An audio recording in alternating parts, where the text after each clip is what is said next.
Did you know that in the German settlement of Hermann, there's a French section? Who knew? I had no idea, but this lady knows all about it. This is Charlene from Hermannoff Winery, which for all the world looks like a storefront right on the main drag of East First Street. But there is so much more back here. Are you going to show me? I am. Let's do it. Okay. Okay, Charlene, tell me a little bit about the history of this beautiful place. Hermannof was built as a brewery originally in 1852 by the German settlers that had settled here. A lot of the German families had came here from Pennsylvania because they wanted to start their own German settlement society. And when they got here, it reminded them so much of the Rhine Valley that they wrote back home, and a lot of families from Germany came here and settled here. Right, okay, so that's the German end of it. Where do we get to the French? Okay, when the German settlers settled here, there's already French fur traders living here. So they were pretty transient because they were fur trapping. But this part of town was called Frenchtown because of the French fur traders that lived here. By the way, all the little nuances out here on the patio are beautiful, but tell me about this archway. I have a feeling this is a really special place. Yes, that's our little grotto, is what we call. A lot of pictures are taken there. A lot of proposals are taken there. People will call and ask, where can I propose to my girlfriend, guys? And we have this, and we have our beautiful cellars downstairs. Now, you mentioned the cellars, so they're actually downstairs Underneath in this, us right here. underneath the patio. Exactly. Ooh. It's all underground, because that's where the beer is made, and I will show you that in a little bit. So, I would love to see it.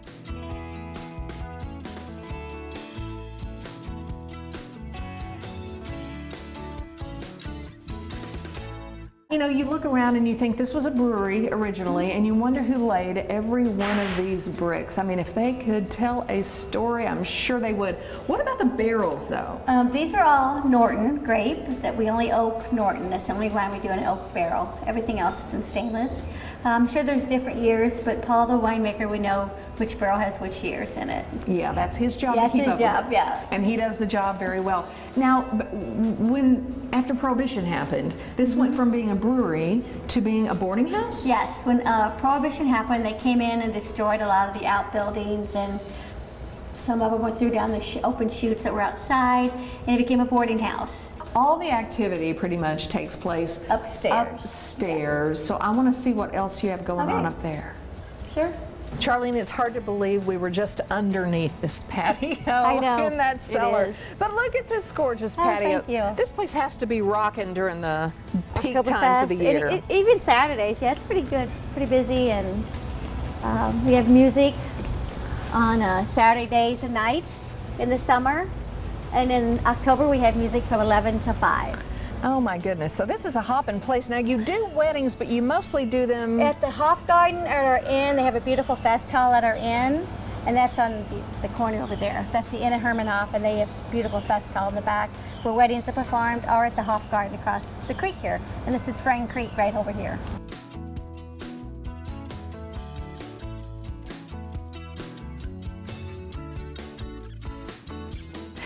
Charlene, this just keeps getting better. I cannot get over the lodging you have here, these cottages. So a handful of cottages, okay, and they're separated out each with their own individual suite. Right, and they have their own bathrooms and their own privacy.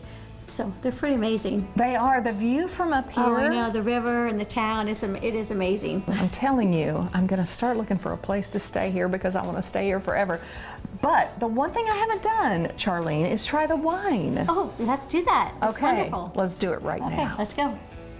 So Charlene, this has been your best-selling wine, the White Lady, for how long? 41 years. Okay, don't mess with the White Lady. Exactly. Okay, which are we going to try first here? These are a couple We're going to do your... the Chamberson Vin Gris, the dry rosé first. Oh, the rosé. I love a rosé. It's delicious. Okay, pour it up and tell me about it. Okay, Chamberson Vin Gris is made from the Chamberson grape, which is a dark red grape.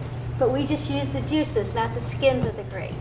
So it's a great food wine. It goes with just about everything. Great for holidays, Thanksgiving turkey, Christmas ham. Just a great food wine. Is this one of your favorites? It is my favorite.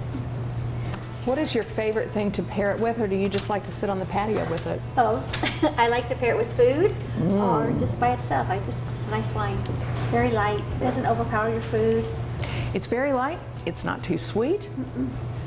I could sip on this for It's a great summertime wine, but I just pretty much drink it year round. Any time of year that you want to feel special, I would put this in the glass because it just has that almost like a holiday feel to it to me. Okay, let's try the White Lady.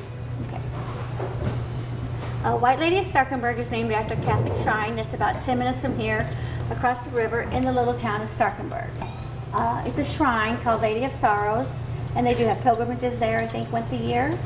But this is our number one seller. It's right in the middle. It's not too sweet, not too dry, just right.